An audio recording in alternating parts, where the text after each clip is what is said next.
মৰমৰ বন্ধু বান্ধৱীসকল, আজি আমি ক্লাছ 6ৰ ৰসৰাজ লক্ষ্মীনাথ বেজবৰুৱা নামৰ পাত্ৰীৰ প্ৰশ্ন উত্তৰকেইটা আলোচনা কৰিম। ১ নম্বৰ উত্তৰ লিখা। ক. লক্ষ্মীনাথ বেজবৰুৱাক কিয় ৰসৰাজ উপাধি দিয়া হৈছিল? খ.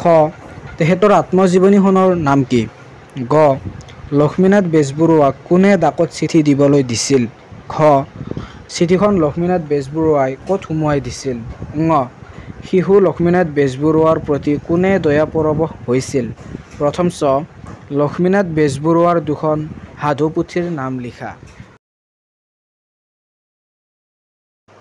ক নম্বৰ উত্তৰ।